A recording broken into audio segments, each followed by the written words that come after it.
the actual doing it and opening the doors, for the first time, and like is the phone going to ring? Is there going to be an email at any time? Hi and welcome to Business Rainbows and Unicorns, where there's no such thing as failure if you don't try. This podcast is specifically for business owners or wannabe business owners. Say you've got a side hustle, or you've got a passion for something and you think it'd be absolutely amazing, or you see people that do amazing things with their passions and what they enjoy doing. Well, you can do that. So please subscribe. It always helps a little podcast like ours. Listen along for tips, tricks and advice. You will just need to add your passion and spark to help you build a successful business. And we hope you enjoy listening to this episode.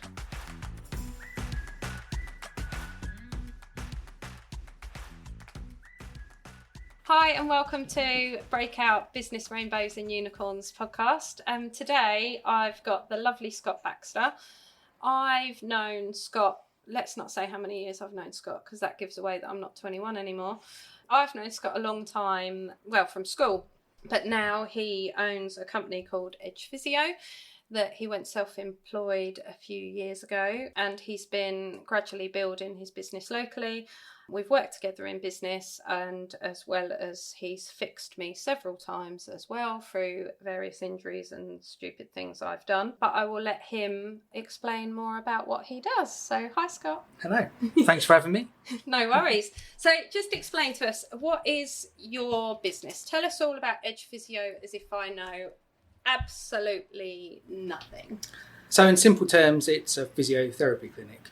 So in terms of physiotherapy, it would be aches, pains, injuries, stiffnesses, tightnesses, post-fracture rehab if you've broken something and been in a cast, and those kind of aspects primarily, post-operation rehab, and that kind of injury, tendon, muscle, bone, ligament type problems that then hopefully I'll have an assessment of, find out what's going on, and hopefully look to create a plan to help improve things, whether that be get things stronger, bring pain down, get movement better, and ideally help you get back to where you want to be and what you want to do. Nice. So that's it in a nutshell. But there's a slight more speciality within the kind of sports injury type remit, primarily because of my background in physio, which I guess we'll chat about in a bit. And so talk me through the process. So we can use today as an example. I've got DOMS from doing something silly at the weekend. So how do I obviously contact you for an appointment, and then just talk me through the process of, I come to you for appointment, how does it work? Because I think especially from knowing a lot of my friends that haven't been to a physio or anyone in that industry before, it's almost that thing of, well, what do I wear? How do you treat me? Do you touch me? Do you not touch me? What kind of treatments? Because I obviously know, because we've done it, you do a range of different treatments depending on what the issue is. So just talk to me from like inquiry to booking to me walking into your... Sure. So inquiry wise, happy to chat over the phone or via email. That's absolutely fine. You can inquire directly through the website as well. Or you can inquire over Instagram. Obviously it's a little bit less formal, so I probably won't reply in huge depth over Instagram, but I might say email me or message me sometimes. So we would then have a little chat, and we might have a brief chat about what is going on, but obviously not to necessarily diagnose, but just to make sure it's appropriate, that it is right that you come and see me, rather than something that's maybe going to be much more of a, you might have something like a muscular dystrophy issue or a post-stroke or something like that, and then it might be more related to that than it would be my field. So just to make sure that it's appropriate, and then we would chat or email and converse and set up an appointment. We'd pop it in the diary at a convenient time. You'd get an email come through that will have confirmations about location, more details, and we'd chat about the location as well if needs be. And then we'd then catch up at an assessment. So then you'd come in. I'd like to think it's a relatively informal appointment. You go to see the doctor or you go to see a consultant at hospital and you feel kind of like, oh, and it's quite formal. It's not like that. It's basically a chat, and we're just trying to figure things out. There's no right or wrong answers. I'm not looking to catch you out. It's just to try and establish what we think is going on. And so then it will be questions are based around what is the problem, how long it's been there, what makes it better, worse, what caused it, are there any particular patterns to it, and try and establish patterns to see then, if we can get those patterns better, and then that kind of does inform what we think the problem is. Yeah. And in terms of then from there, then look at different aspects of what you can do and can't do. So primarily have a look at movement, have a look at strength, see how things feel to touch, if things tight or painful or stiff, if that's appropriate. Do some special tests if we need to. So you can, for the shoulder, for example, you can put the shoulder in different positions and stress in different positions, which might indicate one structure is more problematic than another structure, for example. So you might use a series of tests depending on what is the problem, or you may not. And then we'd have a chat about what we think the problem is based around what we've found, and ultimately then what we're going to look to do about it. And so it would then be a chat, this is what I think the problem is because of this. If I don't think it's something, I say, I don't think it's this because you don't have this, which you would expect as well. And then come up with a bit of a plan together and say, well, maybe we'll look at this and see if we can make an immediate improvement if that is possible. And you do a range of treatments, don't you? Because I've obviously from experience, from a bit of massage, I'm making me click. Acupuncture, shockwave. Yeah, so various things. It depends on what the problem is, essentially. One of the kind of misconceptions is that your physio, so you do the same as what everyone else does and who you've seen before, which is not necessarily the case. There are things where actually there's nothing that I can do with my hands or any kind of treatment modality I've got. I don't think any of that will make a difference for some things. So then I'll say, I don't think it'll make a difference. Yeah. You need to work at this, and you working at this will be the best thing for you rather than me doing anything to help you. And is that different strength and rehab? Can be strength and rehab or different types of movements. So if it's more of a disc, if we've got a slip disc in our back, for example, sometimes bits can help treatment-wise, but often it's more so things that you can do which might make more of a difference. So it might be guiding in the right direction rather than me doing treatment-wise as such. Yeah. But various treatments. So we work hands-on wise, so we'll do massage wise, get joints moving. I don't actively click and manipulate joints, but if it happens when we're doing a stretch or a movement, then so be it. So acupuncture, hands-on wise, treatment wise, massage wise. I use a shockwave machine as well, which is really effective for muscle and tendon type problems. Yeah. Then going through your rehab side of things, any kind of movement work, stretch work, strengthening work, stuff that you can do essentially to either A, continue to augment the progress, and then B, try and prevent it from recurring as much as possible.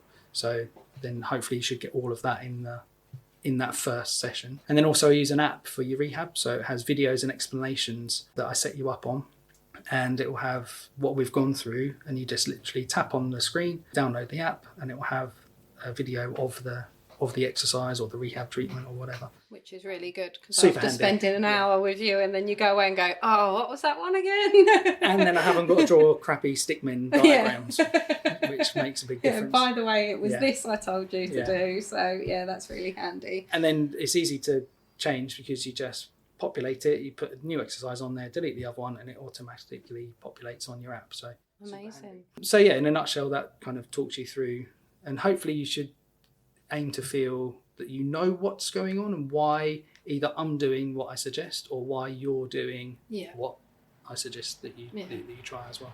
And is it fair to say, I think we had this conversation when you first started, that your aim is to get someone better? So then, because I know when I came, I was just like, oh God, how many weeks am I going to have to come? Because some people, it's a financial factor to ask the question. Others might be, oh, I've got a certain race or a certain event coming up, so they want to know the timeline. Obviously, I know you're not going to be able to do this magic crystal ball at this timeline, but previously and historically, similar people in the industry have sort of said, well, there'll definitely be 6 weeks. Whereas I think one of the first conversations we had, you were like, no, it'll just be as you get better. It might be 1 week, it might be 2 weeks, it might be that it's ongoing, but your aim is to get someone, right, this is your goal, this is where. Yeah, so ultimately the aim is to get somebody better as quickly as possible. Sometimes it's much easier to give a bit more of a specific time frame versus others. So if it's more of a tendonitis, the physiology and the biology behind that problem is slightly different to a little calf tweak. Yeah. If you've just tweaked your calf, then you generally know that's probably around about a 2-week injury because of the natural healing process. Yeah. Whereas a tendonitis type problem is more of a longer term chronic change in the tissue. Yeah. And that's more difficult to say it will take 6 weeks or 12 weeks, or example. So then you might look at milestones. So in terms of, can you then, well, I can't do this. So first milestone is, can you be comfortable in the day? Yeah. Can you make a cup of coffee with no pain because you've got tennis elbow? Yeah. And then broadening out from there. I very rarely will see somebody every week for 6 to 8 to 10 weeks. Yeah. And then, it very rarely happens like that, because if you're not getting better within, or your symptoms aren't improving within kind of really 2 or 3 sessions, you've got to be thinking, what am I doing? Is the problem what we think it is? Are we doing the right things? Am I getting you to do the right things? Yeah. So you should constantly be figuring out why. Really, I think that a good therapist should be a pretty cracked business model. Yeah. You know, Yeah. a good business model is you come back every week for 10 weeks. Yeah. But, so you know you've got that income coming in. But really, a good therapist, you should be, okay, cool. Well, that's 2 or 3 sessions later. Yeah. I feel much, much better. I'm kind of cool now. Yeah. And have then, I done my homework? Have I followed the app? Have I done the exercises, and being honest about that? Because I'll be honest, there's times where I've gone to see you again and go, I've not done anything. Yeah. And that's fine. And but then that's where I would have assumed that I'd have said to you, that's cool, but it will help you a little bit more if you do them. Yeah.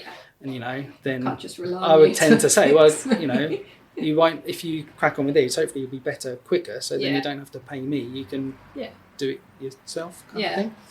So, it's difficult to say time frames, but if you've got a longer term problem, like, say, a tendonitis, that is likely to take longer, that doesn't mean that then I suggest that you see me every week for those 12 weeks, for example. It'll be, right, can we make a difference short term to the pain and discomfort? Okay, cool. But there's things that you need to be working on along that time, because whilst we could help with the pain, it doesn't necessarily give it the capacity to cope longer term. Yeah. So that's where you need to work at those aspects to continue to build up.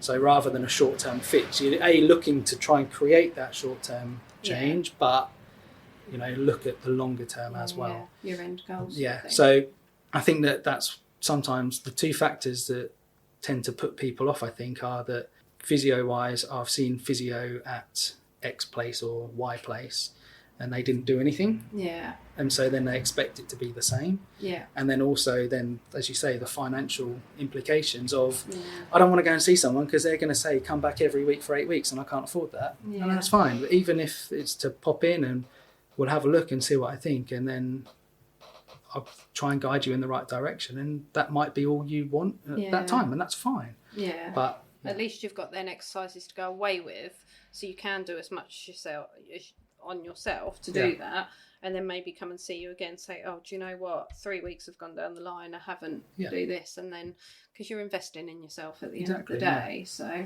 and if I don't think I can help, even on that first session, if I don't think I can help you, you need to do this and you need to do that, I'll say as well. I'm not ideally not going to say, come in for 4 sessions and go, do you know what, it's not really right. And ultimately, that's not good.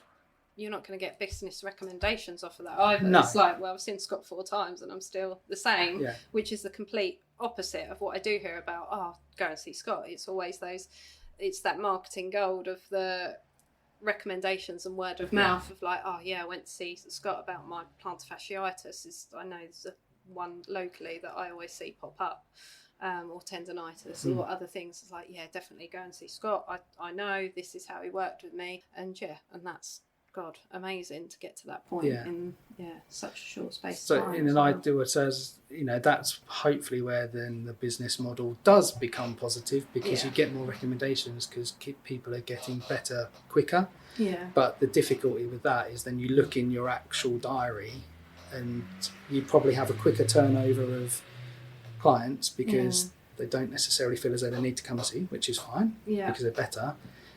But you then look a few weeks in advance and it's much barer in the diary versus if you booked people in consistently over and over and over again kind of thing. And a lot of us, I think, because you're kind of almost, I tell everyone that you're a sports specialist, they're still doing lots and lots of sport, and someone like me who will then go back and just injure myself again. It's a really weird conversation to have, like, I've injured myself again. Oh, it's good for my business, but really not good for you. Yeah. It's a weird conversation to have. It is. But then also, hopefully, that kind of thought process helps people sooner at a better stage. Yeah. Because if then somebody's come in and hopefully 1, 2, 3 sessions or whatever, someone's much better and they feel they're happy to crack on, then if something else happens within, I don't know, 3 months, 6 months, instead of then looking, it's been niggling me for so long, and then generally if it niggles for a longer time it tends to get a little bit worse. Yeah, definitely. So then somebody might come back sooner because hopefully we can look to address it sooner. So hopefully it aids a little bit of kind of better quality of life moving forward for each person as well, if that is possible. Yeah, and they don't have any more serious injuries. Exactly. By ignoring it. Yeah. So why did you start your own business? Time. Try and get some time back. How's that working out for you? Yeah, really well. Better now because I've over, as you know, since March gone full time. Yeah. So all the time is my time. Although we'll see what happens in the future. But yeah, so all my time is now there. So instead of having the amount that I have now plus a small part-time role while I was setting up and progressing, and so it's better than it was because it was. Did you find that the easiest way for you, just to have something part-time so you knew you'd got that steady income while you built up the other side of the business? Definitely. It takes the pressure off. It takes the pressure off in terms of you don't feel as though you need to force things and you can just do it and try that and work at that. It does take the pressure off to that extent, but it means that your time is, you don't have any time essentially because you might have a part-time job and then you're doing all of the stuff on the side, and then that increases your private stuff. So then you still got your contracted employed hours that you need to do. So time becomes a little bit limited. So yes, to get more time, but in the period between deciding to do it and then actually getting to that point, time is, you don't have any time. Yeah. And so do you you feel have to better take the hit from being full-time employed to now, of that you can decide, right, these are my hours I'm working, this is when I'm putting clients in? Is it giving you that better balance of life? Yeah, so I initially, when I used to work in, as you know, in football, in professional football, and I went to work initially for a clinic in Cambridge when I left because I thought that was perfect. I can do that part-time and set up my own thing on the side. I quickly realised that I found it difficult to then be very, very dictated to in terms of my times and my slots and everything. Because at Ipswich, yes, it was in football. Yes, you had times where you could treat in this time, you'd rehab in that time, but you could generally choose how long you spent with each person and when you saw that person and when you did that. So you still had a relative freedom within it. Yeah. And to then go from that to then blocked out, and it was obviously quite a long journey as well. Yeah. So then I was luckily enough, got given a full-time work from home job, which was quite handy. So then that gave me much more time and ability to set up on the side. So again, that was kind of more triage based within kind of private healthcare. Yeah. And that happened just at the start of COVID. So kind of helped a little bit. So initially that was all about the timing on that one. Yeah, so initially I went part-time in a private clinic to set my own thing up part-time. And then COVID was kind of hitting essentially.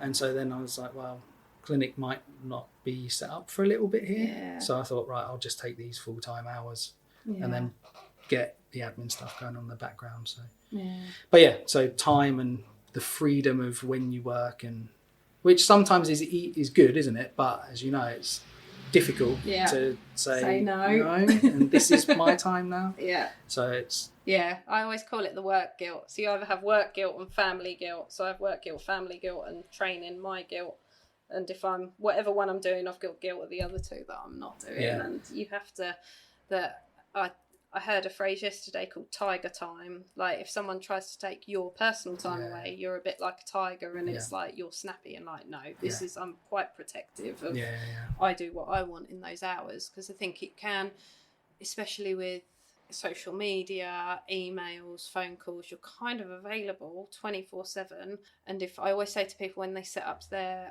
whether it's Facebook page or Google My Business, they're tempted to put just put I'm always available. I'm like, no, I can tell you now, you will not want to be always available.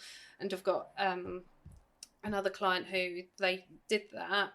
They get inquiries on a Sunday night. If they don't reply Monday morning, they're being chased, and it's not a polite chase. However, they soon turn those customers down, because like, if you're like that already before I started working, we're not going to work very well together. So so who do you work with? Who's your kind of client base? Generally, I would say relatively active people, whether that be a 12-year-old or an 80-year-old, but someone who's relatively active.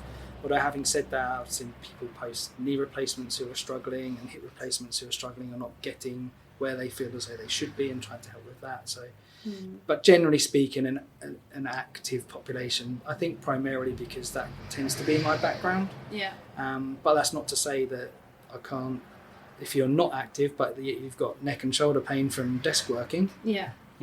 That's, still in my wheelhouse, so to speak, to look to improve and create a change. Yeah. But generally it can be anybody really with aches, pains, injuries, stiffnesses and sorenesses. And as I said, if it's something that might be maybe more medical, that's not my bag, that we discuss and we try and figure out, then I'll look to point them in the right direction. So as I said, generally I tend to see people of an active, whether that be purely recreational, you do 5Ks a week, versus the top end elite athlete. Any of us betwixt and between.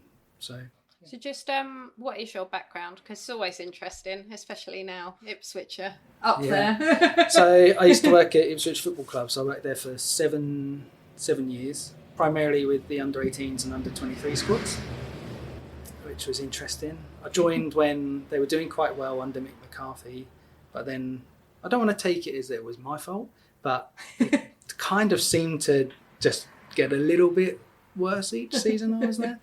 No, it was nothing to do with you. But I wasn't with the first team, so no, so it's fine. And then I'd left. Nothing seemed to be changing really. Subsequently, they've got new owners and they've put loads of money in, and the first team are flying again. Yeah. But then it still wouldn't necessarily change the hours that you do and the limitations in where you can go within that role and things like that. So I worked there full time, which was great. Before that, it was primarily NHS based. So I used to work at Old Walnut Tree Hospital when that was there, in the department there, and then Newmarket and Haverhill. Yeah. And did you, from obviously having that background of NHS and then the sports background, would you say that's, because then you've got experience on both sides, and then that's driven what you prefer to do now and why you've sort of attracted more sports or active people? I think obviously having the background within sports means, I think that people would, if you're active, you might come to see me as opposed to somebody else. But that's not to say that somebody else couldn't help either. Of course they could. But how then you might help somebody get back to doing what they want to do, I try and utilise stuff that I've used with elite sports people to get them back from a dislocated ankle to getting full international football caps, and try and utilise that alongside and with everyone that comes in, whether that be your 5K recreational runner. You can use a lot of the strength and rehab side of things that you would use with an elite athlete, with all of us mere mortals. So I am an elite athlete is what I've just taken from that comment. Yeah, you can train like an elite athlete. And you've got, because you now work with other elite athletes, don't you, as well? So you get to travel and... Luckily, I've been asked to work over the winter for Great Britain's snow sports team. So Not jealous at all. I travelled with their Paralympic snowboard team, Amazing. which is quite cool. So I went to Holland, which sounds a bit weird because it's flat, but they've got a huge indoor snow dome in Holland. And then I went to Finland and then Spain for the World Championships, Nice. which was quite cool. So yeah, it's a bit different. And having your own business has given you the flexibility to do that as well, isn't it? Can choose that. Difficulty with that is though, then obviously, like for Spain for the World Championships, I was away for 10 days. Yeah. So then trying to sort out before and after and during is a bit difficult, but yeah, I mean, it's a relative small price to pay to but then, take up the opportunity. If you're not booking people in religiously every week for 10 weeks, it kind of allows your diary to do that, to manage it. Yeah, that's very true. Yeah, I hadn't even thought of that. There you go. Business. Yeah. So what would you say your biggest success to date is with Edge Physio? Probably making it a full-time business, I'd say. Yeah. Yes, it was kind of set up at the kind of back end of COVID, and that's when I started to open. But yeah, the openings and things, that's kind of an initial big hurdle, isn't it? Yeah.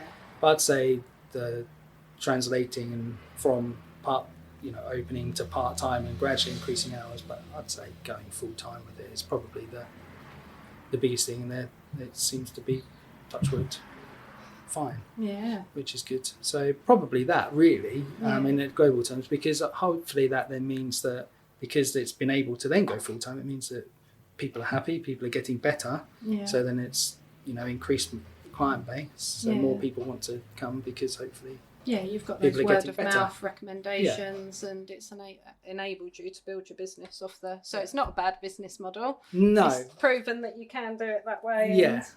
So I think that's probably the biggest success, because that shows all of those positives. That you might be okay at what you do.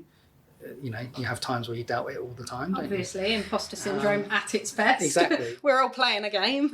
And you have those days where you think, why was that person not getting better? And you doubt yourself, because you can't get everyone better.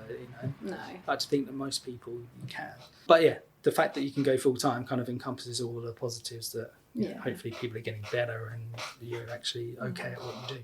When it works because you're clearly open, honest, transparent with everyone, and you kind of hope your clients are going to be exactly the same with you as well. So it's that, like I said, just using myself as an example, I would admit, I've not done any of those exercises. Well, but if I had, I might be leaps and bounds ahead of where I is. It just works both ways in that kind of scenario. And also, but coming back to that point, if you don't do them, then by doing them, hopefully, yes, we've got the right things and they will help. But equally, by doing them, if you know better and we've done something in the clinic room and then you've been doing those things and you'll still know better, it kind of further reinforces that we might not be on the right lines. So we might need to change. So it's doubly helpful either. Ideally, you want it to get better by doing them, but it's helpful even if you don't get better by doing them. Yeah, because it's still something informative. Else there. Yeah. So, what would you say your biggest challenge or learning has been since starting Edge Physio? Challenge I'll probably say two: the actual doing it and opening the doors, for the first time. Yeah. And is the phone going to ring? Is there going to be an email at any time? Yeah.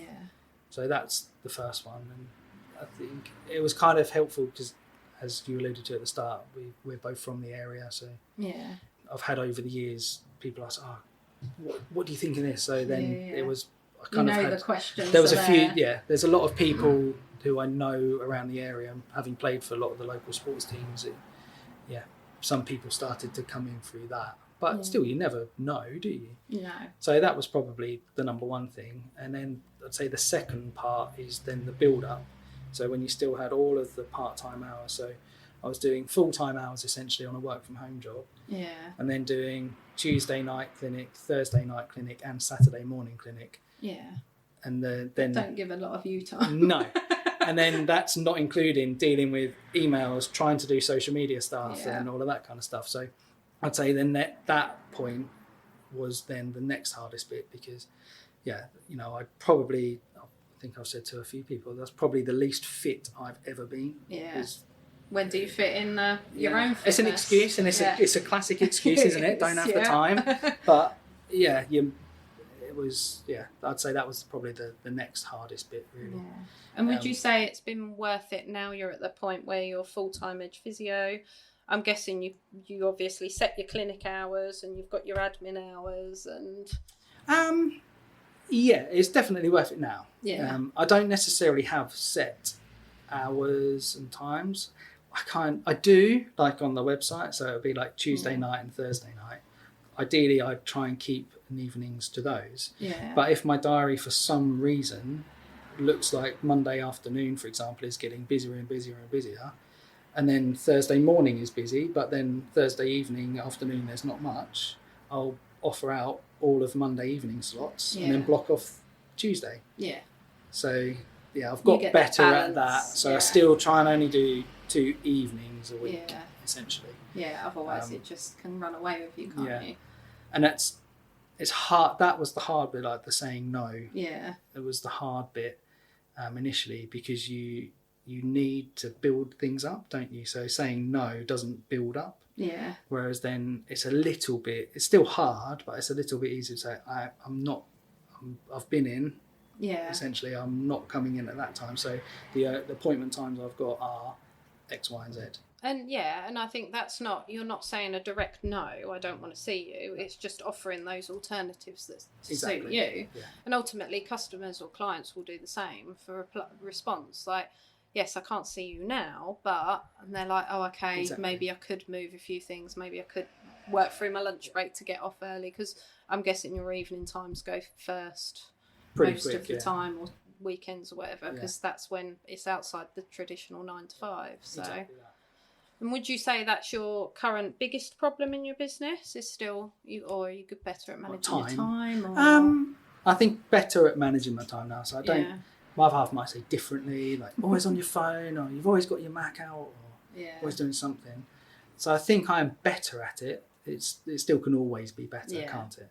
The biggest problem and challenge is going to then be, if I can continue going away this winter, for example, with snow sports, then if I was to go away 4 times, for example, how does that then fit into clinic, and at what point might I look to have somebody in part-time to take some load off of me, so then I can still do X, Y, and Z and still do clinic work, but still have the available appointments there for people. Yeah, it's the balance, isn't it? And then that's the next tipping point, isn't it? But then you've got to have enough for somebody to want to come in. So but I'm guessing it's how you structure that agreement, isn't it? It's that if you're employing someone, then it's solely on your shoulders to find those clients. Yeah. If it's a commission basis or they're self-employed, it's up to them to build their client base, but it's under Edge Physio, then a bit like a contractor's work. You're working for X builders, but actually you're just as responsible to find your clients, you split. So it's kind of that subcontract thing. It's just how you split it and work it out. But going back to what we said earlier, if you're going away 4 times, if that's in your diary ahead of time, it's the same way you'd be booked up with people like me ahead of time. So if you think of it like that, it's just, I haven't got an appointment that week, but you can do the week before or the week after. Exactly. So it's just managing your diary. You don't have to say, it's because I've blocked out a week, I'm going to go and do snowboarding in Finland. Not that I'm jealous at all, but it's just then managing your diary. It's the same as what another client is, gas and plumbing engineer, doesn't like to work on certain mornings. So the customers don't need to know, actually I'm having time off. It's none of their business really, just that your diary's not available. So no, I've definitely got better. And I don't say I'm not in clinic that afternoon or I'm not in clinic that morning. It's the only availability I've got is this and this. It's not to say I'm inflexible with times. I'm entirely flexible with times as best as possible. Like if, say for example, in 2 weeks time, I don't know what my diary's like, 2 weeks time on Thursday, so there's nothing in the diary, I'll say to you, what time would you like? I'm entirely flexible. You can choose a time. And then I'll try and fill up my clinic off. So if you book 1 o'clock, I'll try and see if I can book in 12 or 2, for example. Yeah. And I'm guessing it's easier with your regular clients because ultimately you'll know. So say we'd seen each other recently. I'm like, oh, well, I want to get better because I've got this race or event or something. So actually it'll be good to see you after. So then I'm almost booking way ahead in the future because it's like, I just might need a bit of a check over or help. After a bit like this weekend, I've done something stupid. Exactly. So, Yeah, no, it's better. The time management is better. But as I say, the biggest challenge right now, I don't think there's a big challenge right now, but I think I'm in the kind of come out of the big challenge timeframes and availabilities and time constraints to now kind of settled to then maybe moving forward. I think there might be some more business type challenges. Yeah, because it's the same as what we've done at Breakout. It's that, do you build up the work enough to take someone on? Because at the moment I've probably got enough work, but maybe I haven't got the income and the cash flow to pay someone. And it's that worry. I would never, and I'd hate to take someone on to like 3-4 months down the line for things to disappear. It's just, God, I think it's like double your stress to just, at least with it's your bills and your life you're responsible for. When you're taking on someone else, it's such a huge step and responsibility. So, and some of the difficulties to bring someone else in the nicest possible way, I'll probably be quite choosy. Yeah. Oh, definitely. 100%. Because it's your brand, it's your company.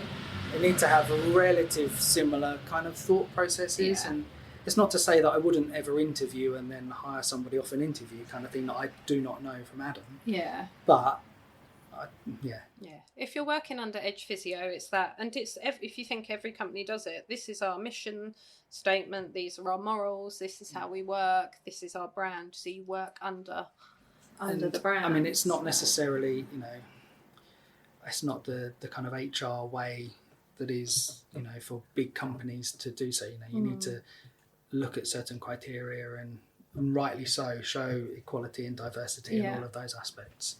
But I think having a knowledge of that person and knowing that person and knowing what their skills are and you know them. And I always say, and the same at Breakout, is I can teach most things we do.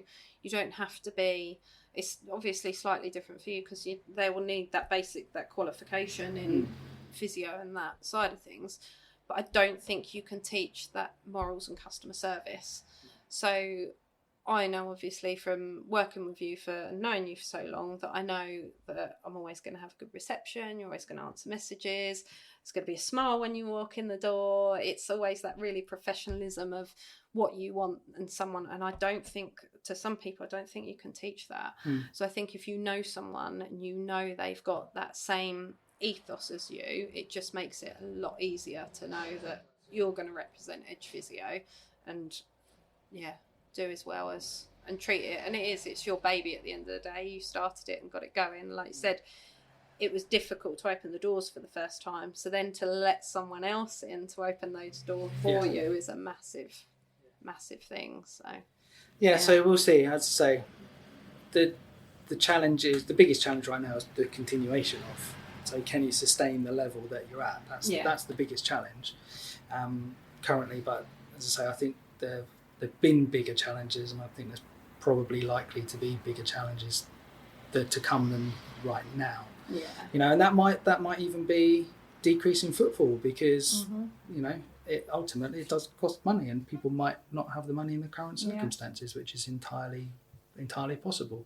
So challenges like that might come up as well. So you never know what's around the corner. Exactly that. 2020 proof that. Exactly that. We definitely don't know what's going on. And then it might be the fact that then you could, fingers crossed, diary continues to get busier. I mean, I've had some weeks where I can't see anybody else. And so then if that became then the norm where I cannot fit any appointments in for the rest of the week, then how long do you stay at that tipping point for before you go, I can't do this anymore? Yeah. So because you need to be you can't have 2 weeks of being at the tipping point and they go, oh, I'm going to employ someone. Yeah. Because that's only 2 weeks of a 52-week sample size, isn't it? Exactly. So, and seasonality of the type. If you've seen, I know you've done some collaboration with local sports teams and stuff. So you've then got the seasonality of those sports. Do they fit in with other seasonalities of sports? So you can, you're going to uphold that. Yeah. How busy it is and that footfall, but it's a nice problem to have, but it's still a problem. So.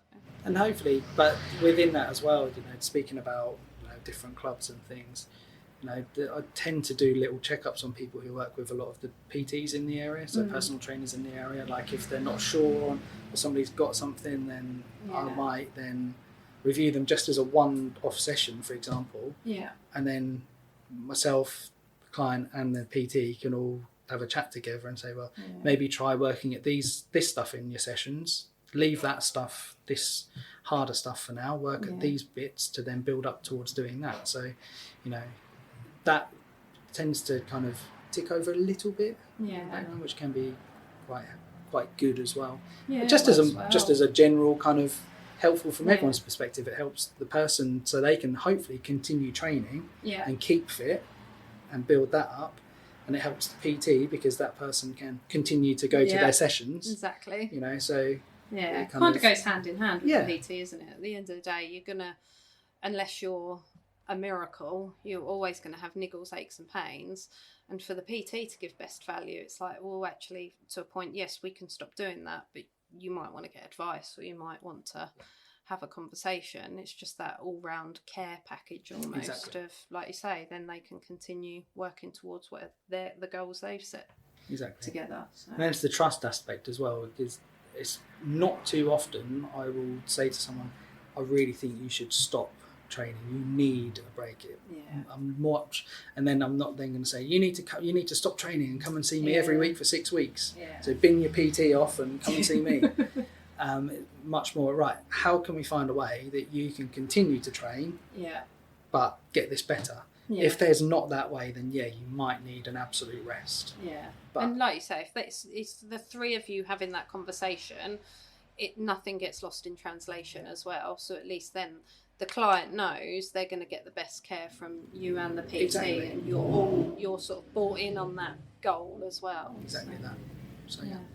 So I think there's the current challenge, as I say, is to try and maintain where you're at, but I assume that I'm just guessing that if you just kind of maintain and you don't continue to look for other things, then the risk is then it might naturally drop off anyway. So you have to then keep pushing and doing more things. Yeah, it's the same with marketing and like social media. That's almost the first thing that kind of drops off when that's your admin days, because you're going to continue doing your bookkeeping, all your client notes, keeping that all up to date. So when you're too busy, the first thing naturally to drop off will be marketing. Yep. Well, and I always say to people, it's great if you want to set up a Facebook page, but just even if it's just, you don't have to post every day, but just at least just once a week or once every 2 weeks to tick over. Because if you think how you use social media, if you're like, if you were recommended, go and see Breakout, and you went and looked, they're like, well, they haven't posted for 2-3 months. Are they still working? Good at marketing, yeah, exactly. It's like, maybe not. I'm a social media guru. Yeah, exactly. Just don't post. So it's just those things to keep, as you say, same reason, just keep ticking it over so people know. They're like, oh, go and see Edge Physio. Oh, yeah, cool. You did a thing about positivity the other day. So I did, yeah. Post. Yeah. So he's still going, he's still doing, and then you just get a feel for who you are, what you do, and then the natural cycle for a brand new client begins again. So you're still going to get that input of clients. Okay, the one thing I don't, coming on to kind of social media, we might be going off at a tangent here. I've still got really no idea, in all honesty, how much my social media, Instagram and Facebook translates into bookings. Really? I really don't. So when I ask people inquire or come in, what do website recommendations generally. Oh, really? I very rarely get, I saw you on Instagram. But I sometimes get messaged through Instagram, but because they've been recommended me. Yeah. not I've seen your Instagram page. Yeah. So how are people getting to your website? So if they say, oh, through your website, is that recommendations or is that from social media? That tends to be Google search, from what I understand. Yeah, as I say, I do try and ask people generally how they got stuck with me down in the depths of Ballington. I like that. Stuck with you. Yeah. How did I appear? Generally, it's like Google search and then check your website and recommendation. Yeah.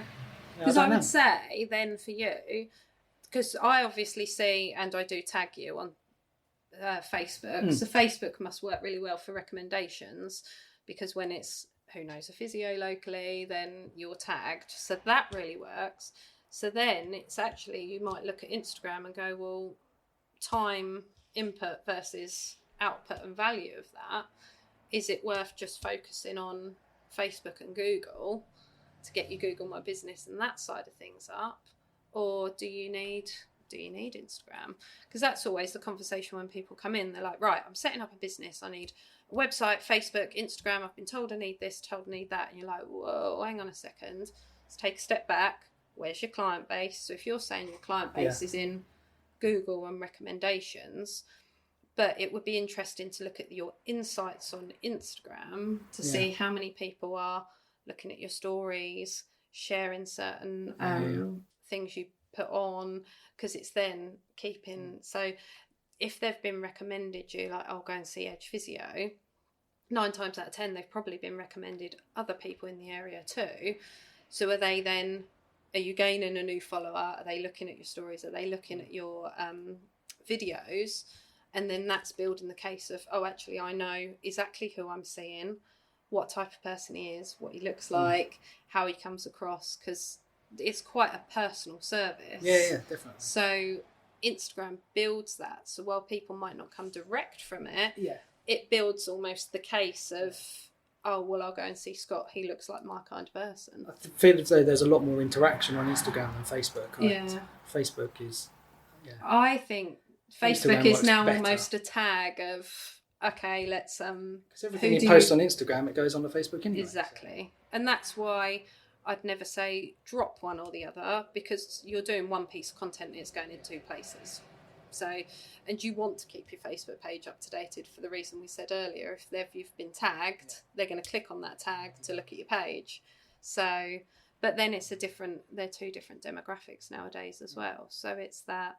But yeah, interesting. Yeah. Good job you did your SEO for your website. It is, isn't it? Yeah.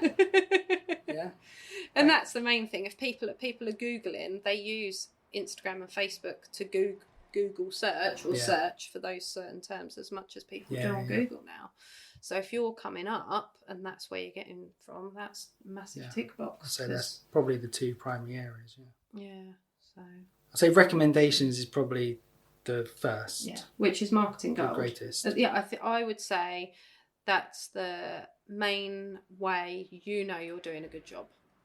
Yeah. Because if you're saying someone's told so-and-so clients recommended you or someone said to come see you, that's just your number one tick in the box. That can take a long time for some people to build up. So we're going back to I never knew if someone would walk through the door to, I'm now getting recommended.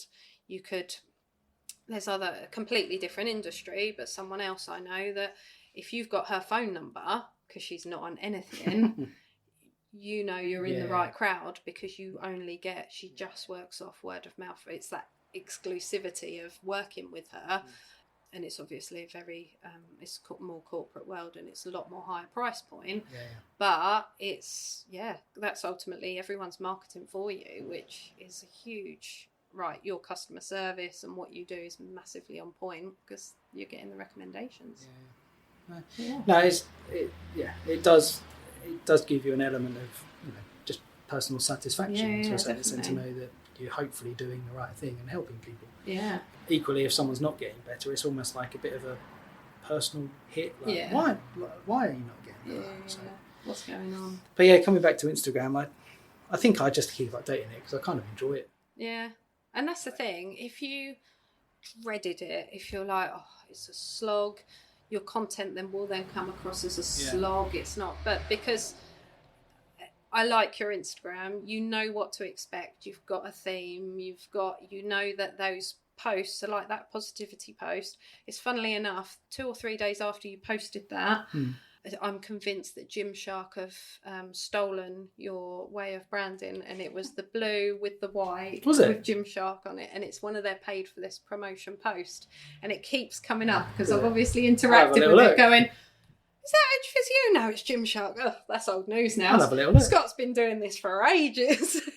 On that note, that's what actually I find interesting is when you find people that have kind of copied your ideas and your texts and what you might have written in some of your stuff, and then it happens to appear in other people's marketing. And I saw one recently actually that something was written about something, and I was like, hang on. I'm sure I've been writing that about me for a long while. Went through all of my posts and it was about 3 months worth. And then I was like, went through all of the previous posts, and that was the first time that then that had been said about it. So I was like, just interesting. It's funny because you've got to take that as the sincerest form of flattery. And while I had a conversation with a client recently, it was her about me had been cut and pasted and changed the company name and the name basically for want of her. And she called them up on it because they work in the same industry with the same sort of people. And she was just like, come on, hands up. And fair play to her. And when I did my myths and legends on social media chat, it was about obviously owning a co-working space in Long Melford. I've got like, what do I do? How do I market that? And I started looking at places in Australia and America for inspiration. And it kind of feels like a fine line between you're inspired by someone or you're pasting. And I had a question during the talk to say, I was told by my friend to create a fake profile so I can spy on them. I was like, you don't need to spy on them. It's a business that's public posts. You can do it without liking or interacting. You can see what they're up to. I said, but your USP is you. So it's like your Move with Music videos. I know. And I like things like that because it's personal to you. So I'm like, he likes a bit of Incubus. I kind of feel, or a client might feel at ease of like, I've got something to relate to him about. It's almost like the blue, and knowing you've worked for Ipswich. A lot of people now have such anxiety that they might think, I can go see, I know I've got something to talk to him about. I can relate to him on some level. And it gives that, which someone else can't do. They haven't got that experience. They haven't got that interest. So when they are copying and pasting something, ultimately you're copy and pasting someone's knowledge. Yes, that might be well and good to do on social media, but as soon as it comes to real life, I mean, we've already spoke about imposter syndrome. You've got that without that side of things. So if you've done that and then you've got a client coming in, they're like, about this, you're like, that wasn't written off the top of my head. And it's that. So I think that's why you've just got to always take it as it's absolute flattery that your posts and information, they're obviously loving them so much, but the proof is in the pudding when someone walks through your door and you can say, no, this is what I do. I think there was the other side of, like, with the videos I do on Instagram, there could always be the other side of people really not interested because it's often heavy metal music. So it probably could put some people off, but then they scroll past and they're just not interested, or they listen to it with the sound off anyway. Exactly. So you're just watching you doing like car phrases and stuff, and then they read the caption, because I don't think it would put someone off as much as it would interest someone, if that makes sense. That's kind of what I thought, because I just couldn't. You see so many physio-y type Instagram pages that, well, just reach over and round and do that, and then try that 10 times, 3 times a day. It's just boring, isn't it? Yeah, completely. So. Yeah, and that's the thing. That's your USP, and that's your twist on it, which people will watch. And it's almost that. It's where you've done it's guess the song as well. I mean, I haven't done that for a while. I'm never going to guess the song. I mean, unless it's like, I don't know. It's not me at all. But even me, I'm never going to guess it. when it does come up, I still don't know who it is, but it still makes me guess and holds me. That post is held on my phone screen. So next time you post, it comes up first. It's like, well, you were really interested in Scott's post last time. Right. So it all works. Yeah, so it knows that's how much the algorithm shows or proves what I'm interested in. Right. Is it will be like, well, hang on, you were well keen on that before. So here's the positivity post. Oh, okay. Which is why posting time of day doesn't matter. If you look when you go on your own timeline, how many hours or minutes ago, it's never it doesn't go in chronological order. Okay. It will go in like, well, you really looked at and interacted and shared that post from Breakout last time. So here's Breakout's new post. Yes, it's 6 hours ago. Okay. And then you scroll down and someone else's was 2 hours ago. It's like, but you didn't engage with that as much. Right. I get so it's all that showing what you engage with. Right, and it is, like you say, if it was just another reach around here, do this, do that. I was like, I've got your app for that. I can look at your app for that one. So it's just that difference of engagement. So yeah, you've got it spot on. Crack on. I didn't want to be front of camera either. No. So this is a bit like out of my comfort zone. Yeah. I didn't want to talk in front of a camera doing all these videos. So I was like, we'll find somewhere else. Exactly. And it works. Just had an idea of going for a walk and message someone. And I'm like, well, actually, you could then do you could do a bridge and do Under the Bridge by Red Hot Chili Peppers. I haven't done that one yet. Yes, there you go. Might be coming. It's not quite heavy enough though. Well, maybe but it's I did do Drive, and that exactly. was quite chilled. Yeah. So I don't know what's coming next. Sometimes there's a really obscure one that I like. I haven't done a super heavy one for a while, I don't think. No, you haven't done a super heavy one. You've gone a bit too mainstream. Oh no, I did. We Bounce by 1 Minute Silence. Yeah, I remember lovely chilled band.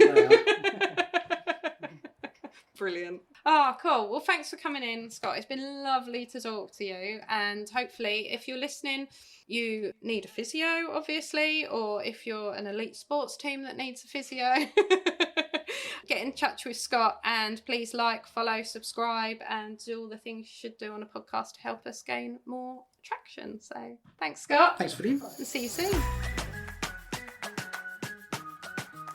Hi and welcome to Business Rainbows and Unicorns, where there's no such thing as failure if you don't try. This podcast is specifically for business owners or wannabe business owners. Say you've got a side hustle or you've got a passion for something and you think it'd be absolutely amazing, or you see people that do amazing things with their passions and what they enjoy doing. Well, you can do that. So please subscribe. It always helps a little podcast like ours. Listen along for tips, tricks and advice. You will just need to add your passion and spark to help you build a successful business. And we hope you enjoy listening to this episode.